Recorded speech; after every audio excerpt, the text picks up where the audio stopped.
그 당시 한양에 인해암이라는 유명한 서수가 있었소. 그는 천재였소.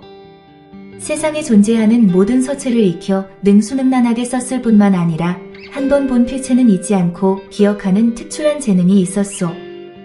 그는 나하고도 친분이 있었소. 그러니까 5년 전이었소. 그의 이상한 행동, 이제 와서 더듬어 보니 공자와 낭자가 말한 것과 연관이 있는 것이었구려.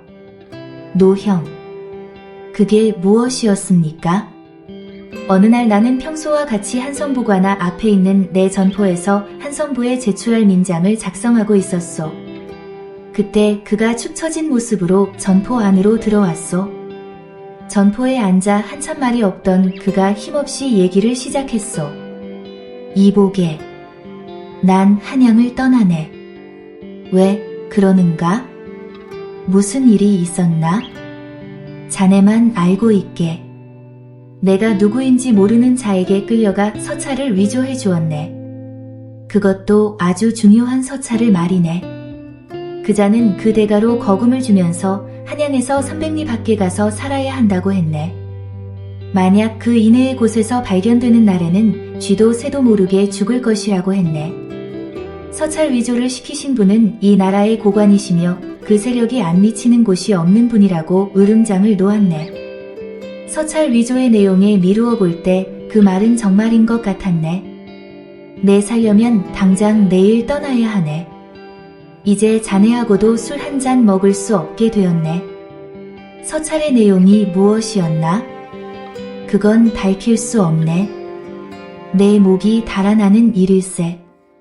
이해해 주게나. 그는 서찰의 내용과 누가 누구에게 보내는 서찰인지는 끝내 말하지 않은 채 나갔고 그날 이후로 그를 만나지 못했소. 두 분의 얘기를 듣고 그날 그가 한 의문의 말이 무엇인지 확실해졌소. 오늘 내가 친했던 그의 이름을 밝힌 것은 두 분과 그를 위해서였소. 서수는 말을 끝내고 다시 눈을 감았다. 이혜진이 말했다. 선생의 뜻은 우리를 위함은 우리가 원했던 것을 들어준 것이고 그를 위함은 그를 찾을 수 없으니 그는 무사할 거란 말씀이군요. 서수가 살며시 눈을 뜨면서 대답했다. 바로 그렇소.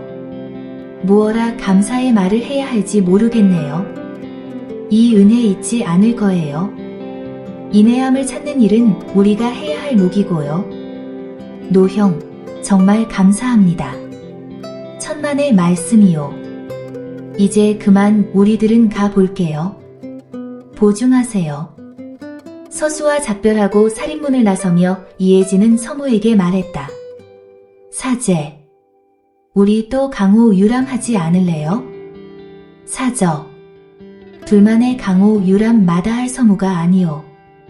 한데 인해함을 찾기 위함이요? 호호호. 어찌 알았대? 사절을 닮아가나 보오. 하며 서무는 통쾌하게 웃었다. 남촌 무의방. 무수한 별빛을 제치고 휘영청 밝은 보름달이 구름을 벗어나 온 누리를 비추는 밤이었다.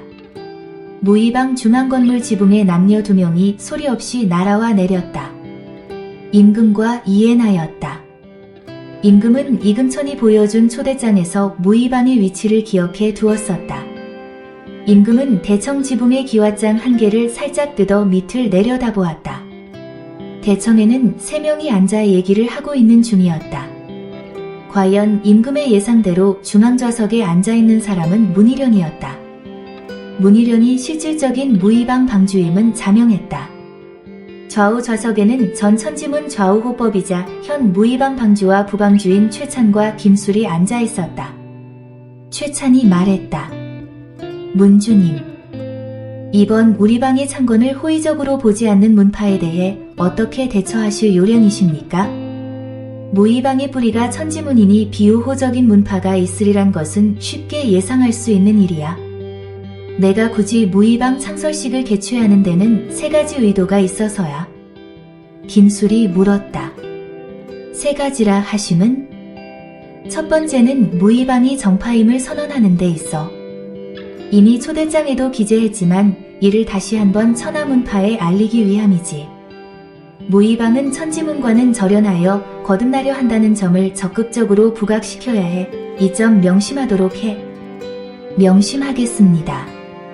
두 호법이 동시에 대답했다.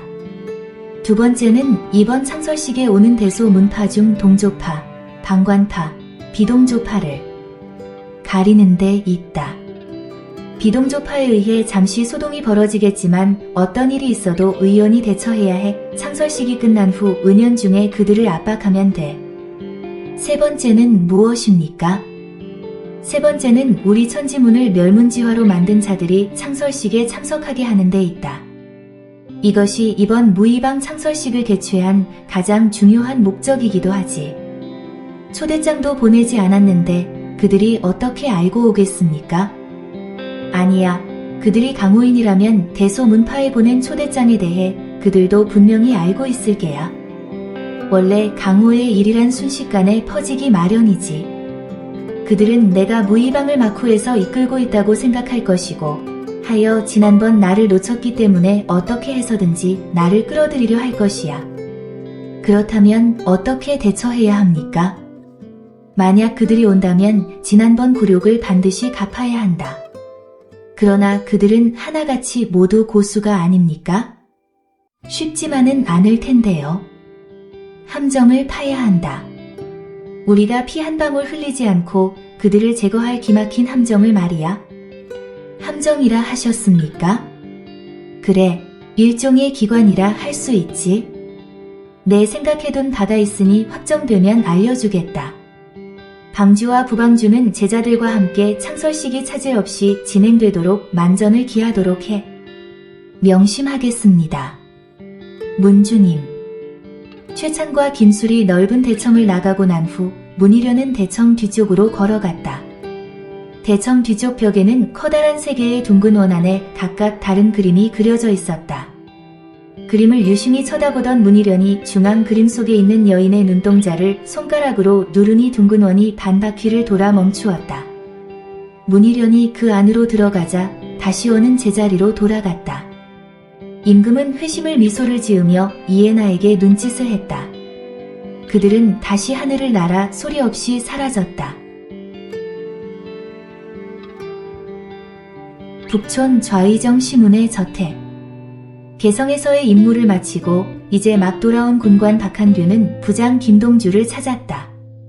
박군관, 고생이 많았네. 그래 갔던 일은 잘 마무리했는가?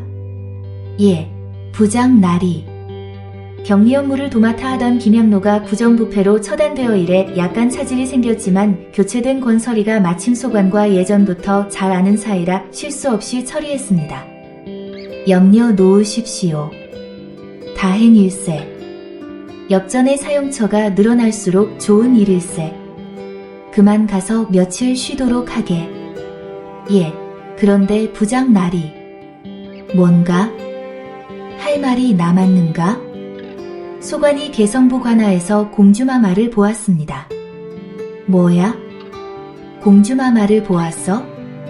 어디에서 보았나? 김양로를 만나고 내산문을 나오는데 마침 공주마마와 유수영감이 동원으로 가는 것을 보았습니다. 공주마마가 틀림없었나? 소관이 어찌 잘못 볼 수가 있겠습니까? 공주마마야 원래 강호 유람을 즐기시니까 어디인들 못 가시겠느냐? 박한규는 이 말에 고개를 갸우뚱하며 잠시 생각하더니 말했다. 부장 나리, 소관이 알기에는 공주마마는 강호 유람시 지방관하에는 들르지 않으신다 합니다. 그러한데 유수영감을 만나셨다는 것은 무언가 이상하다는 생각이 들어서 말씀드리는 겁니다. 김양로가 언제 파직되었느냐? 그러니까 공주마마와 유수영감이 만나신 다음날 파직되었습니다. 그렇다면 김양로의 파직과 관계되는 일일 것이다. 공주마마가 유람 중 김양로의 비리를 어떻게든 아시고 유수영감을 만나신 것일 거야. 그 때문일까요? 알겠습니다. 그럼 부장 날이 이만 가보겠습니다. 박한규가 김동주에게 작별을 고하고 나가다가 말고 다시 뒤돌아오며 말했다. 그래도 무슨 연유로 만난 것인지 확실히 알아보는 게 좋지 않을까요? 아무래도 예감이 좋지 않습니다. 그것도 나쁠 건 없지. 그런데 알아볼 도리가 없지 않느냐? 부장 나리. 그날 공주마마와 함께 들어간 한 낭자가 있었습니다. 그 낭자를 찾는다면 무슨 연유로 공주마마가 유수영감을 찾았는지 알 수 있지 않을까요? 아무래도 찜찜하군 그래. 이미 공주마마와 함께 떠났을 텐데 무슨 수로 그 낭자를 찾을 수 있겠나? 그래도 혹시 모르니 박군관이 다시 개성에 가보게. 그날 밤을 선포졸과 서리 그리고 조예들에게 수소문하면 어쩌면 그 낭자의 신분을 알아낼 수도 있을지 모르니 서둘러 떠나게. 알겠습니다. 부장 나리. 바로 떠나겠습니다.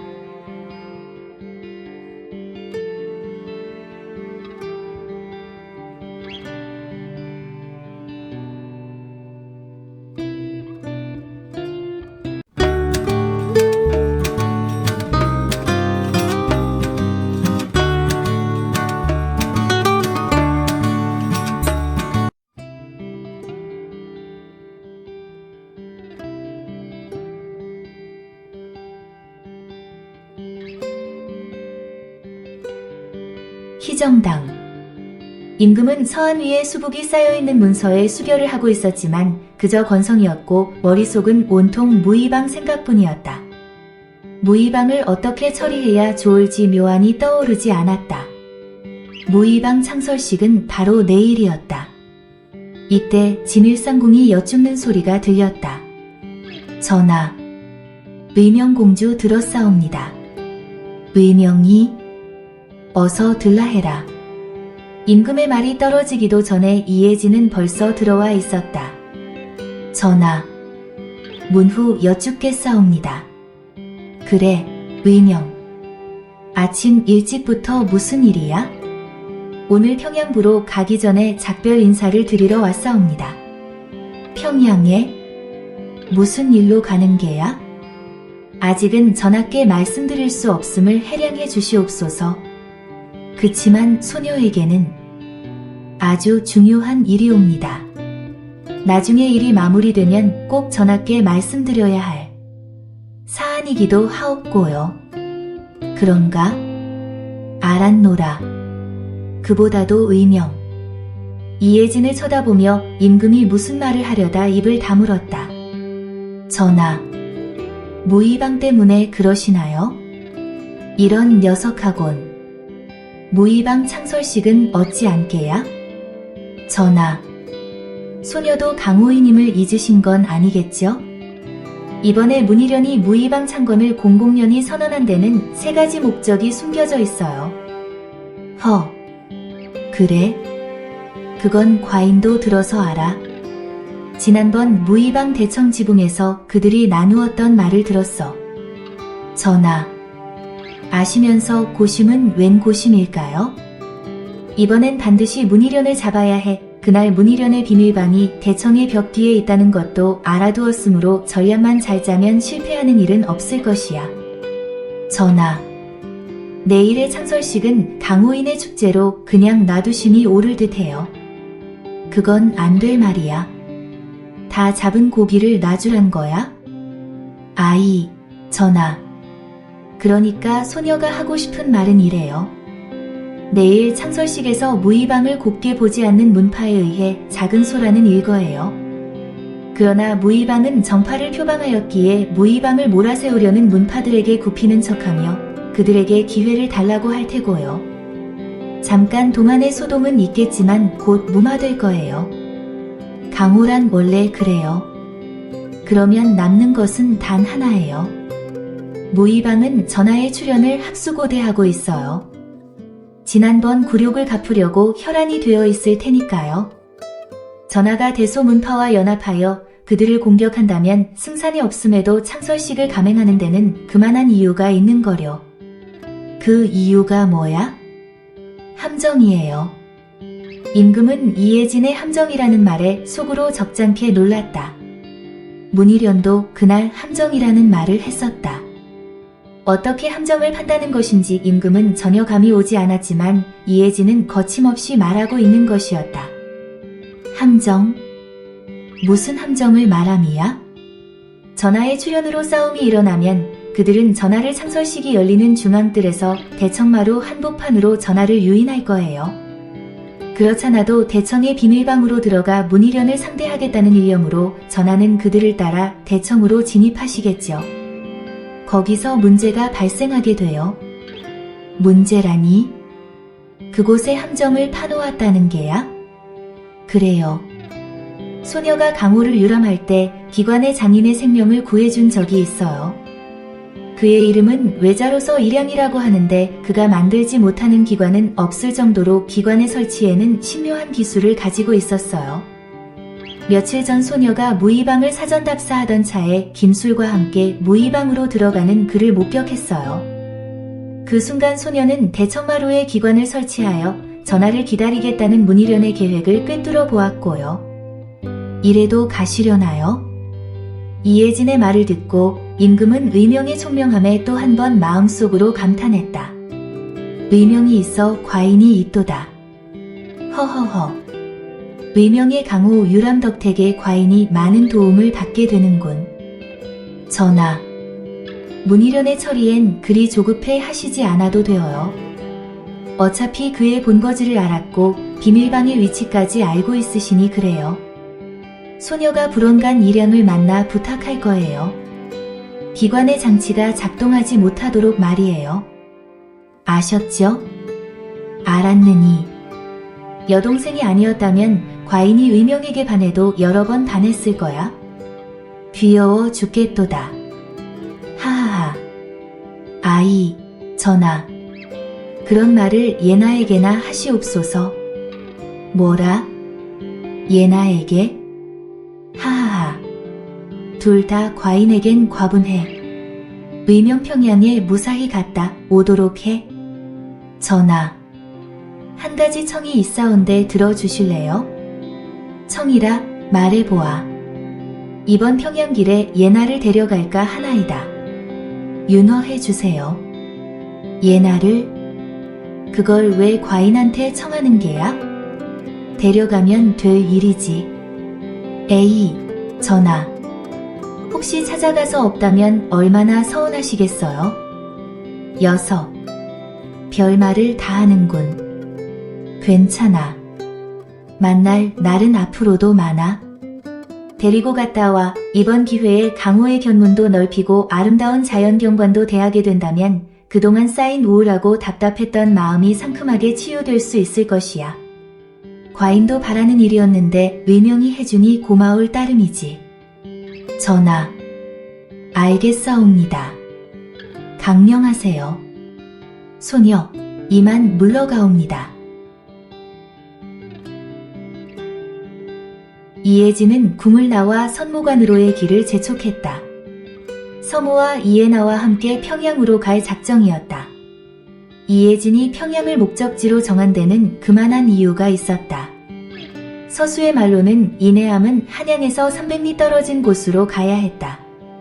인해암은 서수고 그 일을 하며 살아가려면 한양에서 300리 밖에 있으며 한양에서 그리 멀지 않은 가명이 있는 도회지에 정착했을 가능성이 농후했다.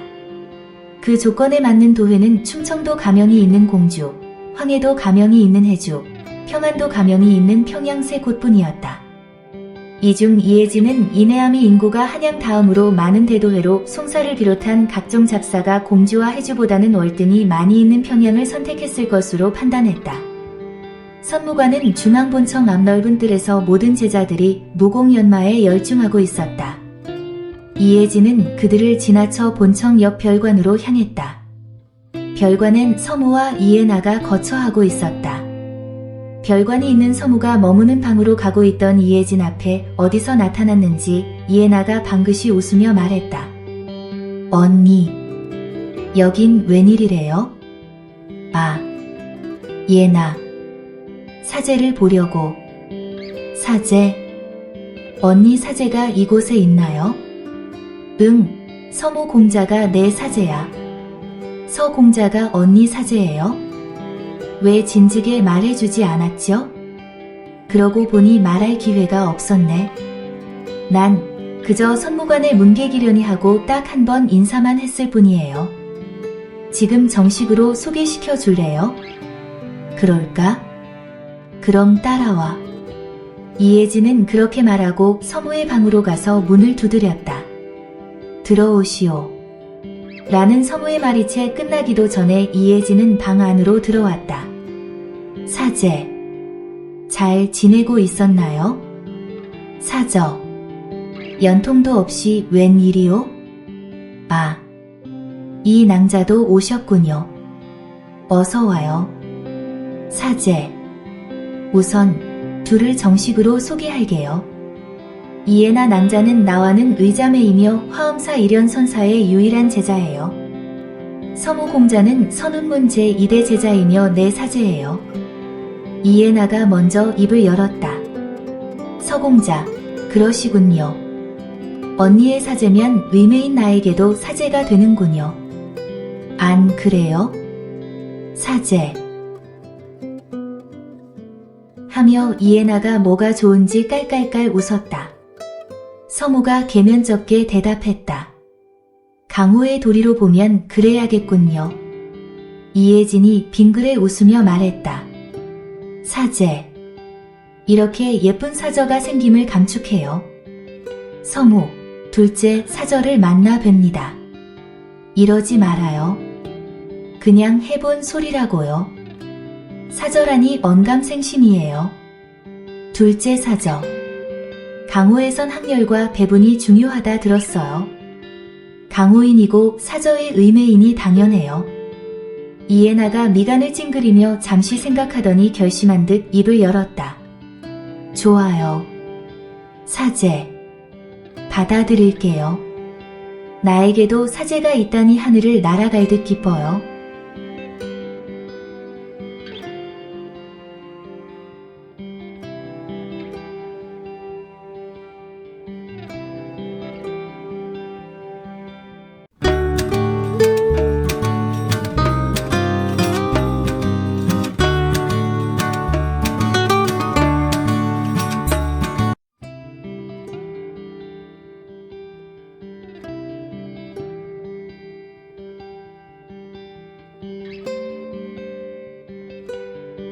이혜진이 이해나를 바라보고 있던 서무를 불렀다. 사제. 예나는 그만 보고 내 할 얘기가 있으니 들어봐요. 사저. 해보시오. 우리 이내암을 찾으러 평양에 가야 해요. 이내암이 평양에 있다는 걸 어찌 알았소? 확실한 건 아니지만 감이에요. 10중 8구는 평양으로 갔을 거예요. 알았소. 사저의 감은 신통력이 있어 이번에도 틀리지 않을 것 같은데. 해. 사제에게 그런 말을 들으니 힘이 나요. 이때까지 잠자코 듣고만 있던 이해나가 말했다. 언니. 나도 갈래요. 평양 여행 재미있을 것 같아요. 예나도? 예나는 안 될 텐데. 왜죠? 오라버니가 기다리고 있을 거야? 아마도 오늘 저녁에 오시지 않을까 몰라. 언니. 며칠 헤어지는 건데 뭐 어때요? 그럴까? 그래도 말은 하고 가야 할 거야. 그런데 어쩌지? 나는 이미 오라버니에게 작별 인사를 하고 나왔거든. 아이, 어쩌나? 이러지도 저러지도 못하고 거의 울상이 된 이해나를 보며 이혜진이 말했다. 예나, 더 놀려주려고 했는데 올 것 같아서 그만할래. 실은 이미 오라버니에게 윤허를 받았어. 정말요? 과연 언니예요. 고마워요. 하며 이혜진의 품에 안겼다. 한양 남촌 무의방. 창설식에 최차는 정도를 거를 것을 표명하고 전 천지문과의 절연을 통해 환골탈태의 마음으로 거듭나겠다고 했다. 일부 문파가 천지문의 악행이 정도를 선언한다고 없어지는 것은 아니니 영원히 강호에서 추방해야 한다고 강력히 주장했지만 다수 문파는 강호의 평화와 안정을 위해 한 번 기회를 주자는데 의견이 일치되어 그런대로 창설식은 무난히 끝났다. 모든 문파가 해산한 후 본관 대청에서 최찬이 창설식에 대해 문희련에게 보고를 했다. 말을 다 듣고 문희련이 말했다. 결국 그자들은 모습을 드러내지 않았군. 문주님, 이제 어쩌시렵니까? 그자들이 움직이지 않는데 어쩌고 말고가 있나? 우리 방은 이미 창건됐고 또한 우리의 장소도 노출되었으니 언제라도 그자들이 쳐들어올 수가 있어. 방비를 단단히 하도록 해. 알겠습니다. 문주님. 그리고 김동주 부장이 창설식에 참석했다가 좌상대감의 서찰을 전해달라고 주고 갔습니다. 좌상대감이 잊지 않고 김 부장을 보냈군. 하며 최찬이 건네준 서찰을 뜯어 다 읽은 후 말했다. 이제 우리 무의방이 창설됐으니 공공연히 활동할 수 있게 되어 잘 됐다고 말씀하셨고, 그리고 대의를 이루기 위해서는 지금의 이 장소가 협소하니 머지않아 이보다 서너 배는 넓은 장소를 신축해 주겠다고 하셨어. 그리해 더 많은 제자들을 확보하여 일당백으로 만들어야 한다고 하셨군. 옳으신 말씀입니다. 문주님, 방주, 이 모든 일 하나에서 10까지 차질 없이 수행하도록 해. 서무일에는 이도재와 호정채를 방문하여 그들과 재회의 기쁨을 나누느라 애정보다 며칠 늦게 임진나루에 도착했다. 임진나루는 막 저녁 어스름이 깔리기 시작했다. 이들은 만인당으로 가기 위해 걸음을 재촉했지만 이에나가 장신구 전포에서 마음에 드는 것을 고르기 위해 흥정하고 있었고, 서무도 옆에 서서 이를 흥미롭게 바라보며 아름답고 고운 장신구에서 눈을 떼지 못하고 있었으므로 늦어질 수밖에 없었다. 서무가 눈을 들어 이혜진에게 자기가 고른 팔찌가 어떠냐고 물어보려고 바라보다 시선이 거리를 걸어가고 있는 어느 한 사람에게 멈추었다. 그리고 이혜진에게 조용히 말했다. 사저, 저자를 보시오. 서무가 가리키는 자를 보고 이혜진은 깜짝 놀라 말했다. 주화위조소 군관? 이혜진이 의아해하고 있을 때 그는 번화한 거리를 벗어나 동쪽 길로 접어들고 있었다. 이혜진이 서무에게 급히 말했다. 아무래도 뭔가 있음이 분명해요. 우리 몰래 따라가 보아요. 알았소. 사저, 예나, 어서 따라와. 하고 이혜진이 이에나를 잡아 끌었다. 물건을 고르다 말고 이에나에게 팔을 잡혀 끌려온 이에나는 볼을 부풀리며 불만스런 표정으로 말했다. 언니, 뭐예요? 아주 급하고 중요한 일이야. 저기 저자를 미행해야 돼. 저자를요? 왜요? 별로 좋지 않은 자야. 무슨 나쁜 일을 꾸미는지 알아보아야 해. 셋은 군관을 쫓기 시작했다. 이들이 얘기하며 가니 군관은 전혀 눈치채지 못하고 앞으로만 가고 있었다. 얼마쯤 가자 군관은 외딴 곳에 있는 허름한 초가집으로 들어갔다. 이들은 빠른 걸음으로 그를 쫓아 살인문에 다다랐다.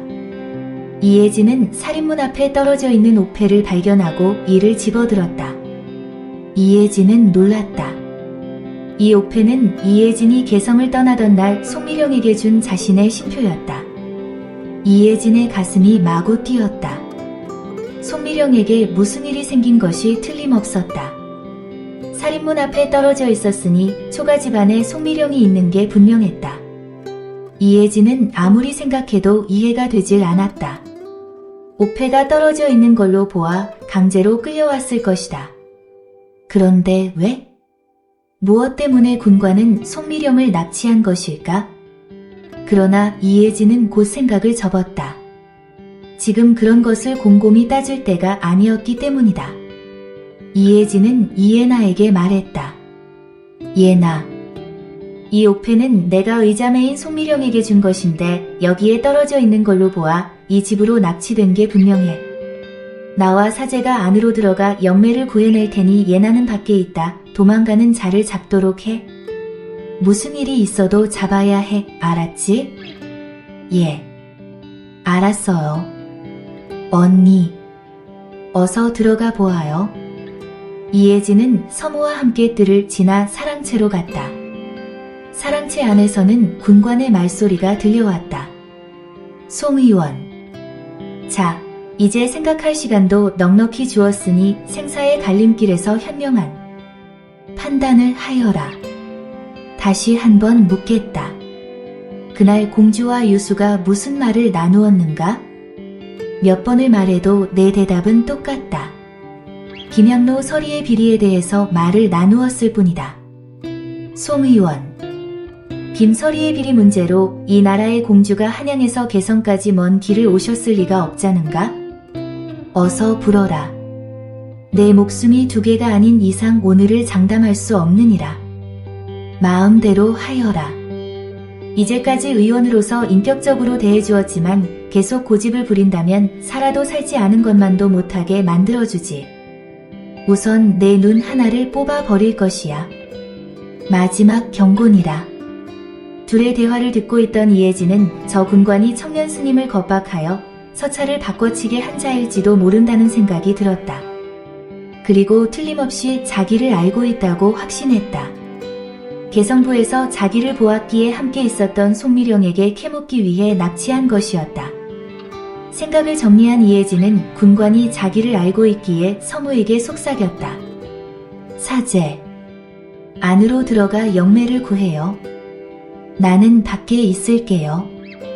그 말이 떨어지기가 무섭게 서무가 방문을 활짝 열어젖히고 안으로 뛰어들었다. 갑작스런 서무의 출현에 군관과 송미령 둘 다 놀란 얼굴을 하고 쳐다보았다. 오라버니. 그래, 영매 얼마나 고생했어. 이제 안심해도 돼. 말하며 군관에게 얼굴을 돌리는 순간 군관은 어느새 문 밖으로 뛰쳐나갔으나 옆에 숨어있던 이혜진을 보지 못하고 살인문을 나서려는 순간 이혜나가 군관을 가로막았다. 군관이 칼을 빼 이혜나에게 달려들었으나 이혜나의 한 칼에 군관의 칼은 멀리 날아가 초가지붕에 꽂혔다.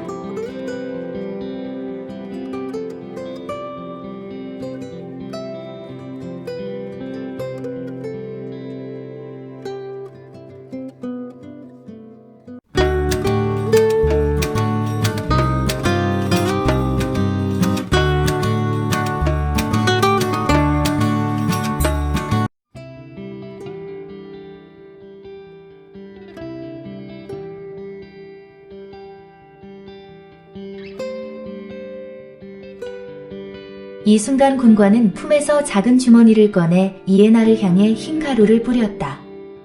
흰 가루는 고스란히 이혜나의 얼굴에 묻었다. 곧이어 이혜나는 정신을 잃고 쓰러졌다. 이때를 이용하여 군관은 걸음아 나 살려라 하며 주랭랑을 놓았다. 이 모양을 지켜보고 있던 이혜진이 기겁을 하고 날아와 이혜나를 살폈다. 이어 서무와 송미령이 달려나와 이혜나의 맥을 짚은 후 말했다. 언니, 걱정하지 마요. 일종의 최면 가루라 곧 깨어날 거예요. 이혜진이 안도의 숨을 쉬고 이혜나를 흔들어 깨웠다. 예나, 일어나. 정신 차려. 조금 있으니 이혜나가 눈을 가늘게 뜨더니 아무 이상이 없음을 알고 벌떡 일어났다. 언니, 나 괜찮아요? 이게 뭐람? 그 흰 가루는 뭐예요? 아무렇지 않아. 잠시 정신을 잃게 하는 최면 가루래. 그래요? 꼭 잡아야 하는데 놓쳐서 어떡해요? 그런데 언니, 그 군관이 낯이 익어요. 어디서 본 듯한데 기억이 나질 않는군요. 그래? 한양에 온 후로 본 것 같아? 아니에요. 한양에 오기 오래전에 본 것 같은 감이 들어요. 그런데 도무지 생각이 나질 않네요. 됐어. 천천히 생각해봐. 하며 이혜진은 송미령과 이혜나에게 서로를 소개했다. 둘이 통성명을 하자 이혜진은 말했다. 나랑 모두 의자매니 둘도 의자매라 할 수 있지. 영매가 2살 위이니 예나가 동생 영매가 언니야. 송미령이 그제야 궁금한 것을 물었다. 언니, 오라버니, 어찌된 영문이에요? 어떻게 알았어요? 세 분이 아니었으면 하마터면 내 눈 하나를 잃을 뻔했지 뭐예요. 평양에 가는 길에 영매를 보러 만인당으로 향하던 중 예전에 좋지 못한 일로 알았던 그자를 보고 쫓아왔는데 이 집 살인문 앞에 떨어져 있던 내 신표를 발견하고 영매가 납치된 걸 알게 된 거야. 그랬군요. 언니의 옥패가 나를 살렸네요. 어서 만인당으로 가요. 스승님이 많이 걱정하고 계실 거예요. 그러실 테지. 가지. 그들이 만인당에 들어서자 그때까지 노심초사하고 있던 당주는 제자가 보이자 가슴을 쓸어내렸다. 미령아, 무사해 다행이다. 어찌 된 게야? 송미령은 약초꾼과 함께 산을 내려오다 납치범이 약초꾼을 기절시키고 초가로 납치한 사실과 셋이 기적같이 나타나 자기를 구해준 자초지종을 말해주었다. 당주는 이들에게 감사의 예를 올리며 말했다. 세 분, 정말 고맙소이다. 자, 어서 안으로 드시오. 하며 만인당 대청마루로 일행을 안내했다. 모두 자리에 앉자 당주는 차를 내오라 이르고 입을 열었다. 미령인 내 딸과 같은 아이올시다. 이렇게 큰 화를 면하게 해주어 감읍할 따름이요. 이혜진이 말을 받았다. 영매는 제 의자매예요. 제 목숨을 걸고라도 구해야 하는 거려. 그런 말씀 마시어요. 당주님. 서무가 송미령에게 말했다. 영매. 정말 위험한 순간이었었어. 그런데 그자는 왜 영매를 납치한 거지? 오라버니. 자세한 얘기는 여기서 할 수 없어요. 나중에 말씀드릴게요. 그래? 그럼 나중에 듣도록 할게. 그래요, 오라버니. 이렇게 아무 일 없이 돌아왔으면 된걸요. 송미령의 말이 끝나자 당주가 입을 열었다. 아까는 황망 중에 제대로 인사를 나누지 못했소이다. 이 노부는 여기 만인당 당주이고 이 아이는 부당주 송미령이요. 개성에서부터 이혜진 낭자와 서무 공자의 말씀은 귀에 딱지가 생길 정도로 들었소이다. 노부의 짐작이 맞는다면 이분이 서공자고 이분은 이혜진 낭자 같은데 맞소이까? 서무가 대답했다. 예, 당주님 맞습니다. 하며 옆에 앉아있는 이혜나를 소개했다. 서로의 통성명이 끝나자 당주가 이혜진에게 말을 하려다 말고 입을 다물었다. 이혜진이 그런 당주에게 말했다. 당주님, 서슴없이 말씀해 보세요. 한참을 망설이던 당주는 이윽고 입을 열었다. 이 낭자, 부탁이 하나 있소. 미령이 이곳에 있게 되면 안위가 걱정되오이다. 이미 거처가 알려진 이상 그자는 언제고 다시 올 것이오. 해서 말씀인데 이 낭자께서 이 아이를 데려가 주었으면 하오. 좀 전에 망설였던 것은 이 노부가 이 아이를 20년 넘게 애지중지 키워왔는데 떠나보내는 것이 서운하여 그랬던 것이오. 하나, 이제 이 아이도 이 노부 곁을 떠나 독립해도 될 나이가 되었다 생각하여 마음을 고쳐먹고 이렇게 청을 드리는 것이오. 당주님, 염려 놓으세요. 영매는 제가 데리고 가도록 할게요. 영매가 보고 싶으시면 언제라도 한양에 오시면 되고요. 또 자주는 아니더라도 영매와 함께 뵈러 올게요. 고맙소. 이 낭자. 한양에 자리를 잡으면 연통을 주시오. 그렇게 하도록 할게요. 그러면 이 노부는 들어갈 터이니 그동안 하지 못한 얘기들을 하시구려. 하며 당주는 대청에서 나와 안채로 갔다. 이혜진이 송미령에게 말했다. 영매. 아까 밖에서 언뜻 들었는데 그자가 개성관하에서 유수영감과 내가 나눈 내용이 무엇인지 말하라고 한 것이 틀림없지? 맞아요. 그자는 어떻게 영매를 알고 납치한 거야? 그건 나도 잘 몰라요. 나를 납치하여 감금한 초가집에서 그자가 물었어요. 내가 그날 개성관하에서 언니와 함께 개성유수를 만난 것이 맞느냐고요. 그렇다고 하자 아니 언니와 유수 영감이 나눈 얘기를 사실대로 모두 말하라고 협박했고요. 내가 완강히 싫다고 거부하자 저녁까지 시간을 줄 테니 잘 생각해보라며 밖으로 나갔어요. 그리고 그자가 다시 돌아와 내 눈 하나를 뽑겠다고 으름장을 놓을 때 오라버니가 들어온 거고요. 영매. 지금은 공주라고 해도 돼. 하마터면 사제와 영원히 결별할 순간에 서로의 신분을 알게 됐으니 말이야. 어머. 그래요? 무슨 일이 있었던 거예요? 이혜진은 서무와 있었던 그날의 일을 송미령에게 모두 말해주었다. 그러자 송미령이 서무에게 말했다. 오라버니, 아무리 그래도 언니에게 어떻게 그래요? 영매, 할 말이 없어. 지금도 사절을 보면 죄스런 마음으로 가득 차 있어.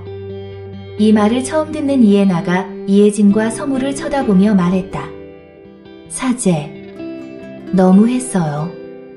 나 같으면 진짜 원수라도 그런 심한 말은 하지 않았을 거예요. 그럴 진대 원수가 아니고 사제 부친의 은인에게 어쩌면 그럴 수가 있었던 거죠. 이혜진이 송미령과 이해나가 서무를 공격하는 것을 보고 나섰다. 그때 사정으로 사제가 그런 생각을 품었던 것은 어찌 보면 당연한 거였어.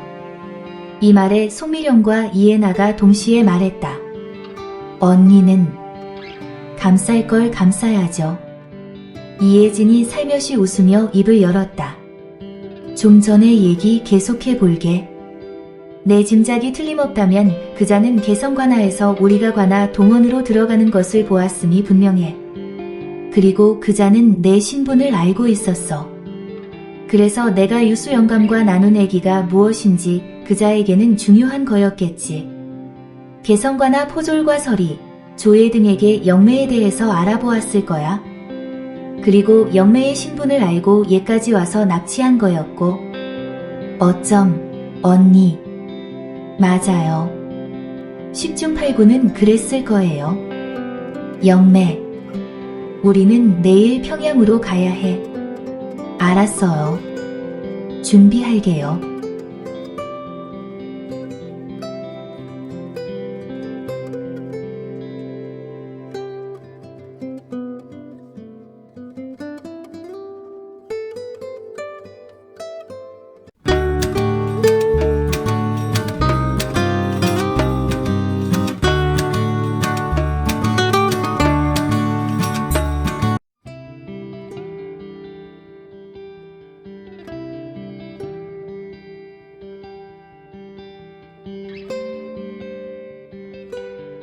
평양부.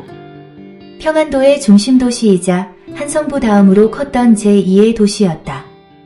평안가명이 이곳에 위치하였으며 평안감사가 평양부를 포함한 평안도 전역을 통치하였기에 권력의 고을이기도 했다. 평안감사가 평양부윤을 겸하고 있었다. 서무일에는 평양부성 내성의 대동문을 지나 평양가명의 정문인 포정문을 옆으로 보며 관전장으로 들어섰다.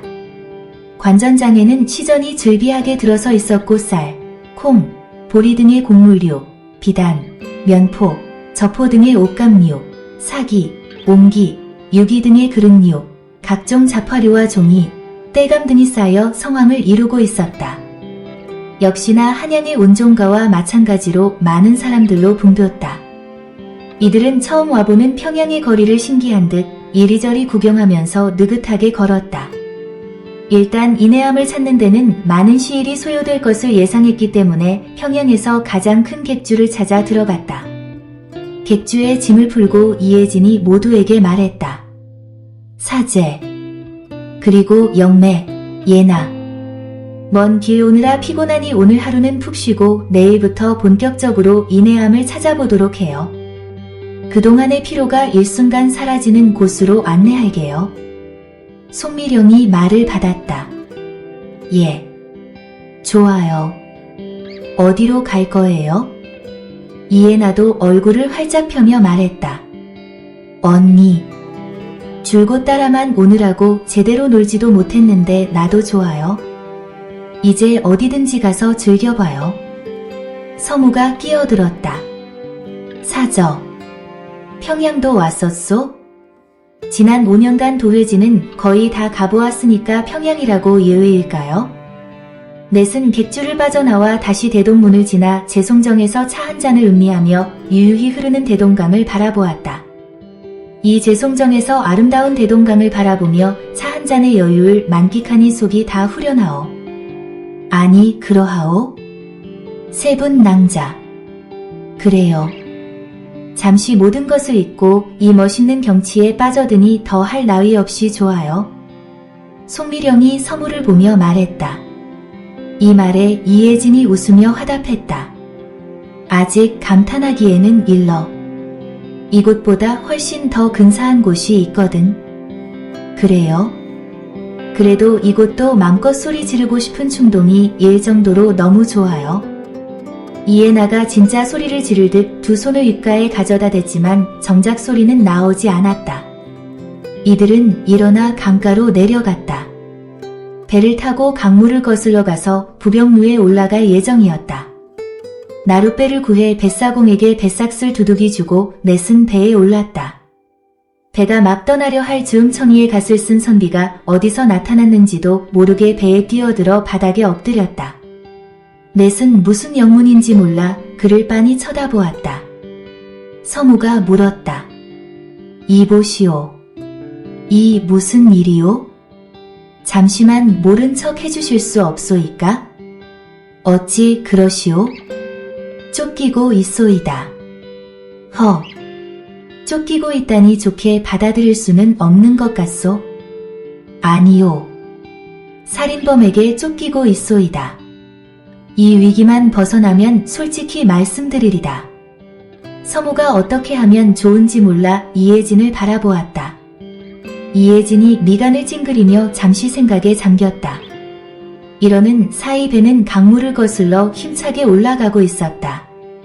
이때 백의를 입은 강건하게 생긴 부인이 손에 칼을 들고 강가를 향해 달려와 사방을 살폈다. 아마도 청의 선비를 찾는 모양이었다. 찾는 대상을 발견하지 못하자 백의 무인은 대동강 상류 쪽으로 내달려 시야에서 사라졌다. 이혜진이 청년에게 말했다. 이제 일어나 앉아도 돼요. 이 말을 듣고 선비는 일어나 앉으려고 하였지만 얼굴을 찡그리며 다시 엎어졌다. 이 모양을 보고 송미령이 이상하게 생각하며 선비의 옆으로 다가가 몸 상태를 살폈다. 선비의 오른쪽 허벅지에 십자표창이 깊게 박혀 있었다. 송미령은 어깨에 메어있던 보찜에서 검은색의 상자를 꺼내 옆에 놓고 선비의 허벅지에서 표창을 사정없이 뽑았다. 그 자리에선 선혈이 뿜어져 나왔지만 그녀는 개의치 않고 능란한 솜씨로 상자를 열고 흰 가루를 상처 부위에 골고루 뿌렸다. 지혈이 되었는지 피는 더 이상 나오지 않았고 그녀는 자기의 치마 옷자락을 찢어내 상처를 동염했다. 그리곤 물었다. 좀 어떠세요? 이 모든 것을 처음부터 끝까지 이를 악물고 지켜보던 선비는 많이 아픈지 얼굴을 찡그리며 간신히 일어나 앉으며 대답했다. 낭자. 고맙소. 한결 괜찮아진 것 같소이다. 이 은혜는 내가 살아있는 한 꼭 갚겠소. 그리고 여러분께도 감사의 말씀을 드리오. 그런 말씀 마세요. 의원으로서 응당해야 할 일이었어요. 아, 의원이셨구려. 나 때문에 치마 옷자락까지 주저없이 찢게 했으니 정말 죄송하오. 의원한테는 흔한 일이에요. 괴념치 말아요. 그런데 니시녀 어쩌다 상처를 입었으며 왜 쫓기고 있었는지요? 송미령의 물음에 선비는 자초지종을 얘기했다. 나는 한문수라는 유생이요.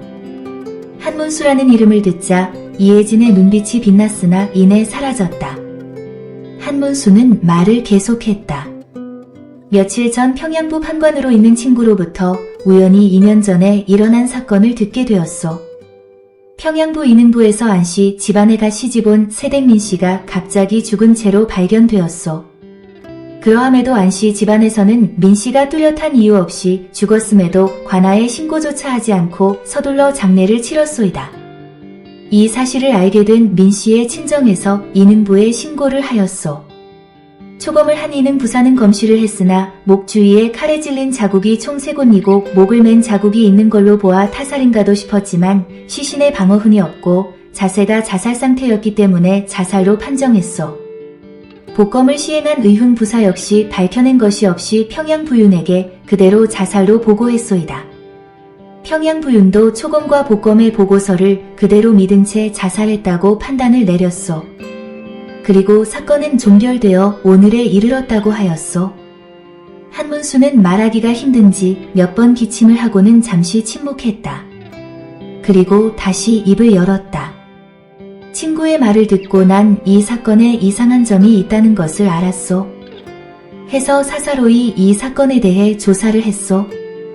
무얼록에 보면 자살의 경우 목구멍 아래 스스로 다친 칼자국은 하나이고 자신을 찌른 뒤 다시 여러 번 찌르는 것은 어렵다고 되어 있어. 민씨가 아무리 자살을 마음먹었다 해도 젊은 처자가 스스로 여러 번 찌르기는 쉽지 않을 것이라는 판단을 내렸소이다. 나는 사건의 정황을 파악하기 위하여 주변 사람들을 탐문했고 그 결과 안씨 집에 외간 남자가 수시로 들락거린다는 소문을 듣게 되었소이다. 그래서 나는 안씨 집 근처에서 잠복 중에 어떤 자에게 발각되어 도망 중 표창을 맞았으나 간신히 도망쳐 여러분들의 도움으로 위험을 면할 수 있었소이다. 그랬군요. 그런데 이렇게 상처를 중하게 입었음에도 사건 조사는 계속할 요량인가요? 이 낭자. 그래야지요. 지금까지 조사한 것으로 비추어 볼 때 민씨는 타살되었을 가능성이 농후해요. 따라서 억울하게 죽은 민씨의 원혼을 달래기 위해서라도 위험을 감수하고 조사를 마무리해야지요. 우리가 돕겠어요. 이 말에 한문수는 좌중을 한번 둘러보고 말했다. 제 위께서는 강호인인가요? 그래요. 나는 이혜진이고 여긴 서무공자와는 선운문 동문이고 또 여기 이혜나 낭자는 화엄사의 일연선사의 제자예요. 그리고 한선비를 정성껏 치료한 이 낭자는 파주 만인당의 의원인 송미령이라 해요.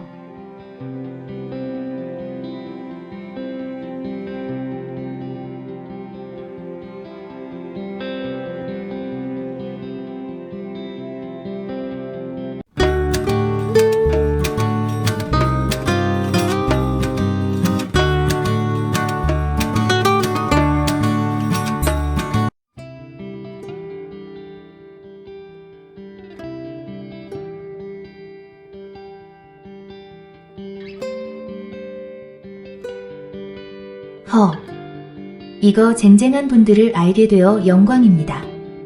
제위께서 도와주신다면 오늘 같은 불상사는 일어나지 않을 겁니다. 그렇게 말하면서 한문수는 차례대로 예를 표했다.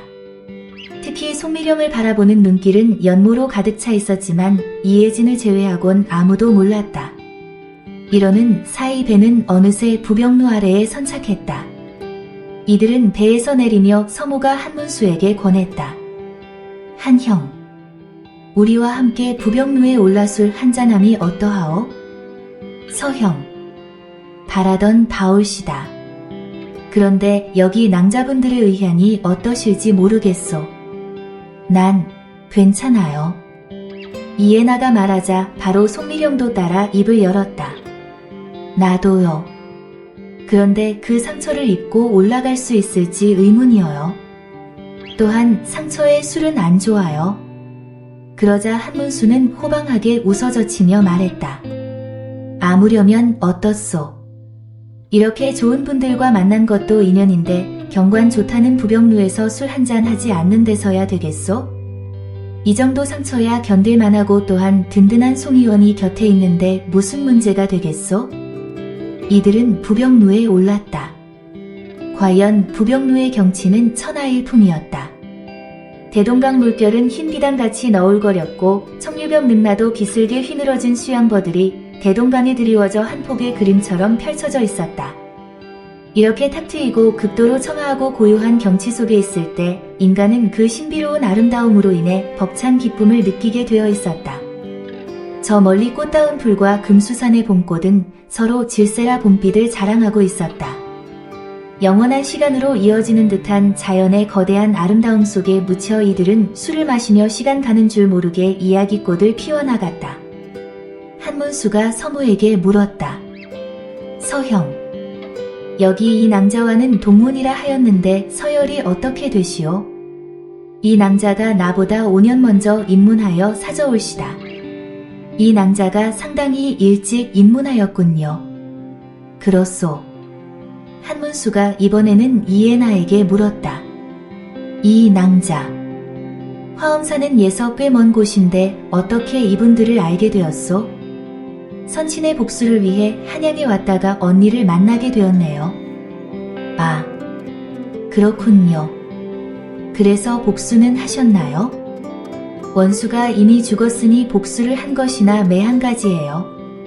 그리고 송 의원은 파주에서 의원을 하고 있다고 들었는데 연고가 다른 이분들과는 어떤 인연이 있어서 같이 있는 건가요?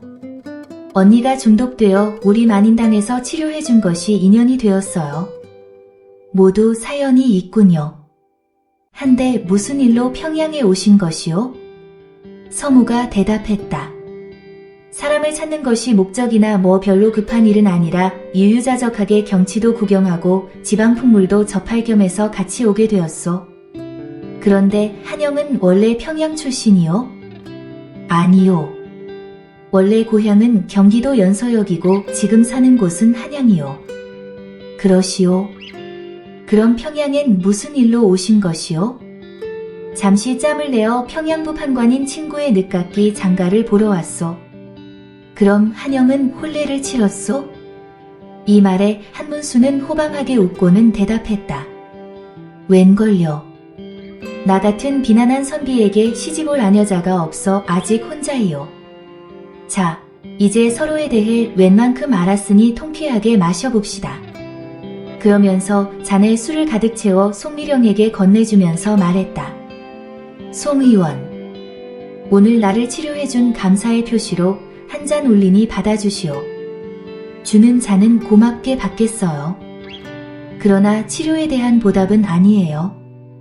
우리 의원은 치료에 대한 보답은 받지 않는답니다. 그렇소? 어쩌면 마음까지도 이렇게 고울 수가 있단 말이오? 내 송 의원에게 반할 것 같소? 이에 이에나가 나섰다. 한선비. 아까부터 영 언니를 대하는 눈빛이 남다르던데 언니에게 호감이 있는 것 같군요. 내가 두 분 중매를 서드릴까요? 하며 깔깔깔 웃었다. 이 말에 한문수는 금세 얼굴이 붉어지며 손사래를 쳤다. 아니요.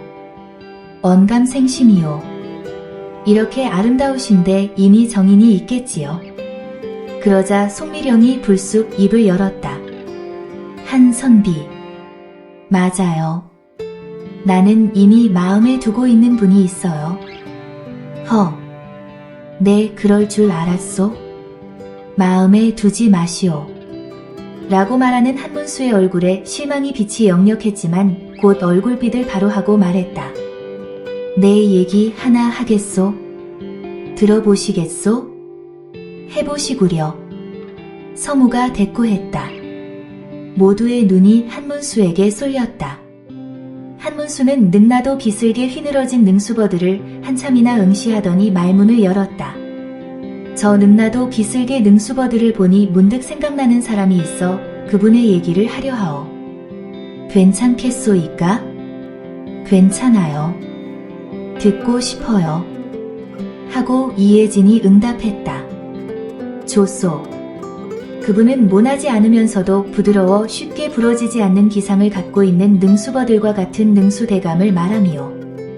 이 말에 서무와 이혜진은 화들짝 놀라 하마터면 소리를 지를 뻔했다. 능수는 바로 서현창의 호였다. 그의 입에서 무슨 말이 나올까 궁금하여 바짝 긴장하여 쳐다보았다. 이를 아는지 모르는지 한문수는 얘기를 계속했다. 물론 송미령과 이에나는 서현창의 호가 능수라는 사실을 몰랐기에 그저 담담히 듣고 있었다. 나는 5년 전 초시에 합격하여 성균관에 입학하였소. 그러던 어느 날 성균관에 한 가지 소식이 전해졌소. 바로 병조판서 서현창 대감이 영모죄로 사사되었다는 사실이 전해진 것이오. 서현창의 이름이 나오자 송미령도 귀를 쫑긋 세우고 조금 더 한문수에게 다가갔다. 서 대감은 그 당시 의정부 좌찬성으로 봉직하고 계셨던 내 스승님이신 이정호 대감하고는 교분이 깊었소. 평소 스승님은 서대감을 평하게 충직하고 청렴할 뿐만 아니라 공명정대가 무엇인지 보여주는 걸출한 인물이며 또한 전하에 대한 충정이 그 누구보다도 강하여 이 나라 대소신료의 모범이라고 말하셨소. 여기까지 말하고 한문수는 잠시 하늘을 응시하곤 말을 이어갔다. 서대감이 사사되고 얼마 후에야 서대감의 죄목과 사사된 경위가 성균관 내 유생에게 낱낱이 공개되었소. 나는 전하께 서대감의 영무 혐의는 천부당 만부당하니 하루라도 빨리 신원되어야 마땅하다는 상소를 올렸소.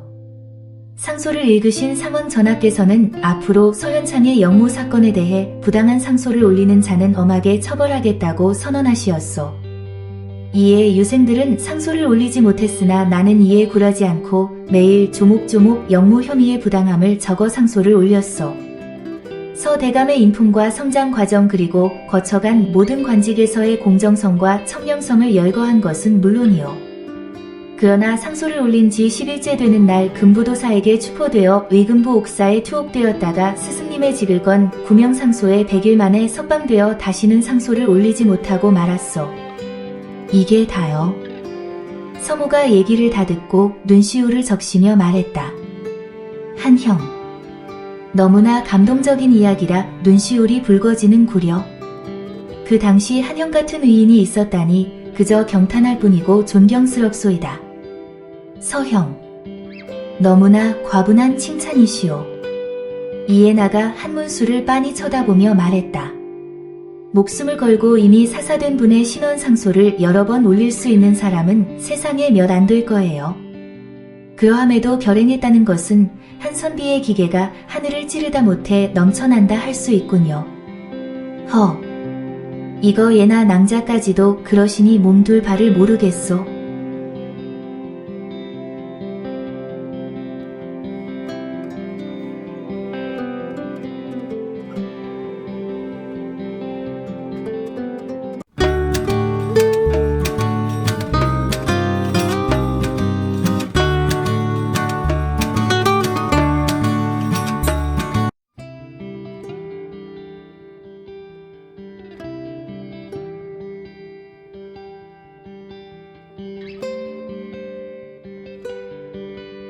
서무와 이혜진은 평양관아 앞에 즐비하게 늘어서 있는 시장 가운데에서 서수의 깃발이 펄럭이는 곳으로 들어갔다.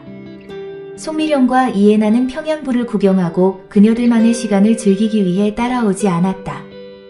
한문수는 이들의 도움으로 사건을 명쾌하게 해결했음은 물론이다. 한문수와 헤어지고 객주로 돌아오면서 이혜진은 서무에게 말했다. 한선비의 말은 전부 진실이지만 그의 신부는 암행어사예요. 한영이 암행어사라고 하셨소? 서무가 부지불식간에 소리를 높여 물어보는 바람에 옆에 걷고 있던 송미령과 이혜나도 이 소리를 들었다. 둘이 동시에 물었다. 한선비가 암행어사예요? 언니. 그래. 그리고 한어사가 임무를 마치면 원래의 자리인 홍문관 교리로 돌아갈 거야? 송미령이 궁금하다는 투로 다시 물었다.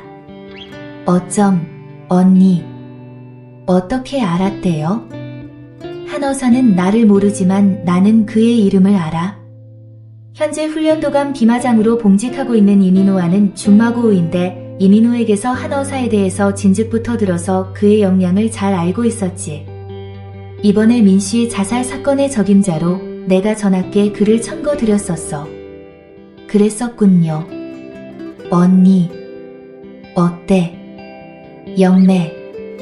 그에게 호감이 가지 않아? 그도 영매가 마음에 있는 것 같던데. 그러자 이혜나도 한몫 거들었다. 맞아요. 나도 그렇게 느꼈어요. 언니. 언니까지도 왜 그래요? 아직은 그 누구도 마음에 들어오지 않는 거려. 그래? 알았어. 그래도 마음이 변하면 얘기해줘. 내가 나서서 중매해 줄 테니. 나도 그럴게. 이혜나도 맞장구를 쳤다. 서무가 그녀들을 돌아보며 웃으며 말했다. 영매의 눈이 높아. 암행어사도 눈에 안 차니 말이야. 우리 영매께서 누구를 마음에 두고 있을까나? 오라버니. 놀리지 말아요. 하며 송미령은 울상이 되었다. 이혜진이 이런 송미령의 등을 토닥거리며 말했다. 영매. 다 영매를 위해서 하는 말인데 싫다면 이제 더 이상 그런 말은 하지 않을 테니 얼굴 좀 펴봐. 이혜진은 나이가 지긋한 서수에게 은화 한 잎을 건네주며 단도직입으로 물었다. 서수 나리. 혹시 인해암이라는 서수를 아나요? 은화를 손에 들고 만지작거리며 서수가 대답했다. 인해암이라. 그를 찾아오셨소? 그래요. 이거 헛걸음을 하시었구려. 헛걸음이라니요? 그는 한 3년 전에 갑자기 병으로 죽었소이다. 무슨 병으로 죽었나요? 글쎄요. 원인 모를 병이었소. 그냥 시름시름 며칠 앓다가 숨을 거두었소. 이 말에 이들은 적잖이 실망했다. 아주 중요한 열쇠를 쥐고 있는 그가 죽었다니 온몸의 기운이 쭉 빠지는 듯했다. 의금부의 가짜 서찰과 청년 스님이 보관했던 진짜 서찰을 대조해보면 어느 정도 드러날 일이었지만 가짜 서찰임을 확실히 입증할 증인이 죽었으니 그들 앞에 먹구름이 들이운 것은 자명한 이치였다. 그 누구도 이의를 제기하지 못하게끔 위조 서찰임을 입증해야만 했기에 더욱 그랬다. 그들은 서수의 전포를 나왔다.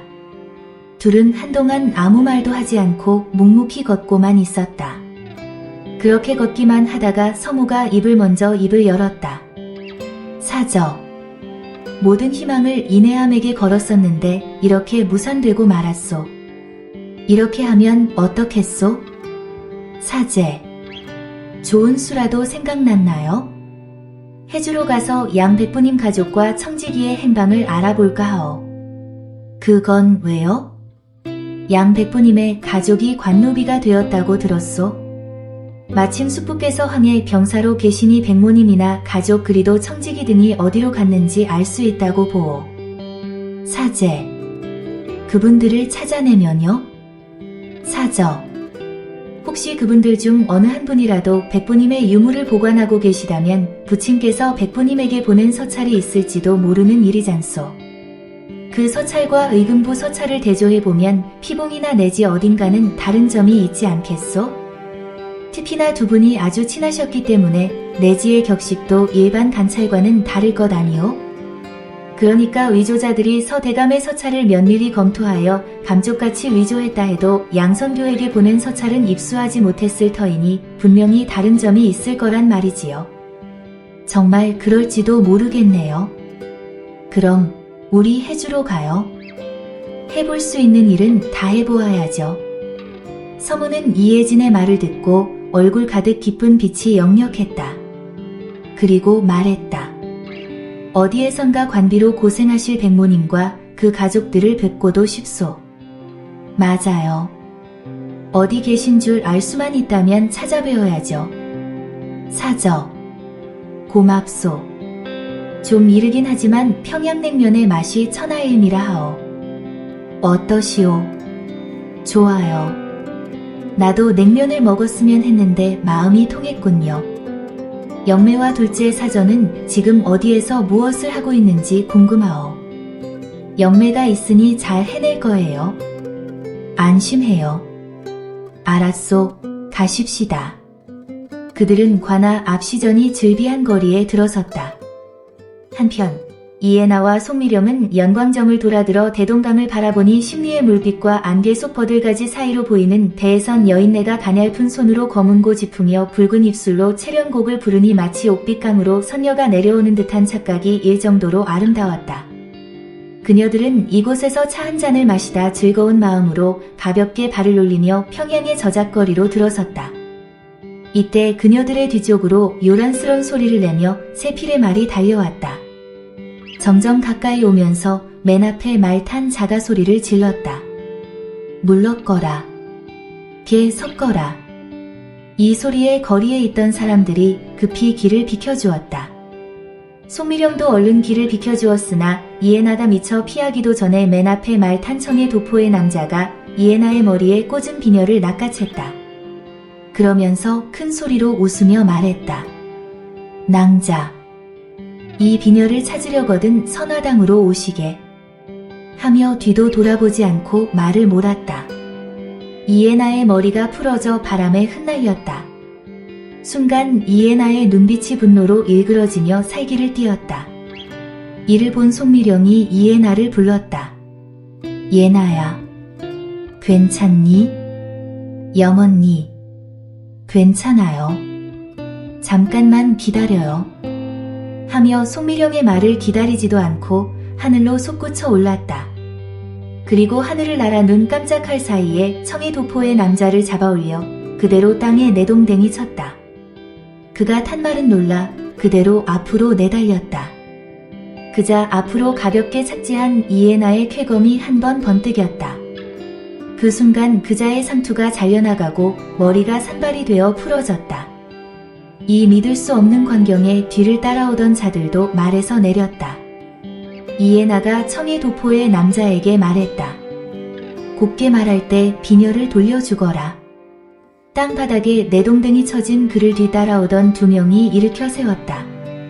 심하게 다쳤는지 몸도 제대로 가누지 못했고 머리는 산발되어 볼품없는 사내가 되었다. 그러면서도 아직 상황을 파악하지 못했는지 얼굴을 찡그리며 이에나에게 소리쳤다.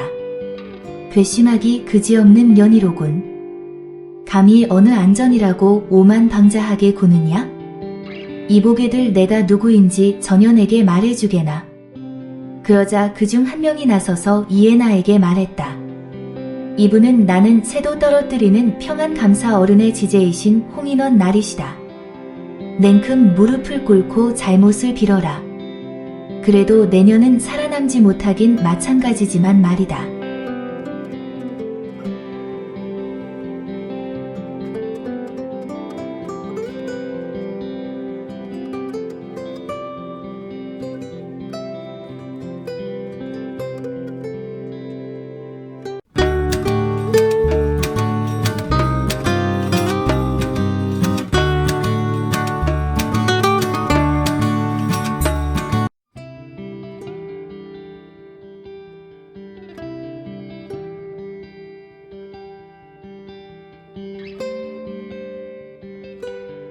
이에나는 이들을 무시하고 다시 한번 말했다.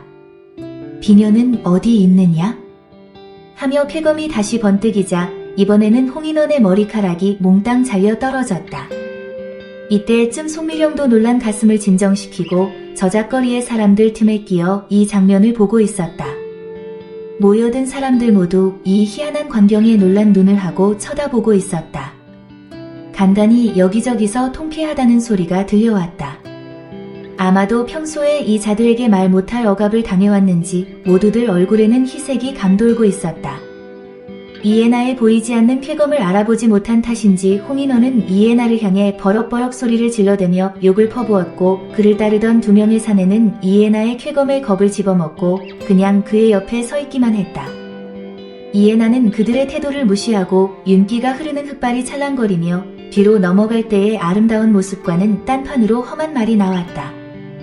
당장 비녀를 내놓지 않으면 먼저 내 놈의 손목이 잘릴 것이고 연달아 다른 손목 그리고 마지막으로 내 목이 잘릴 것이다.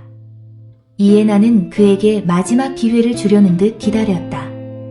이때 군중들 사이를 헤치고 전립에 천립을 입은 군관이 말을 타고 나타났다.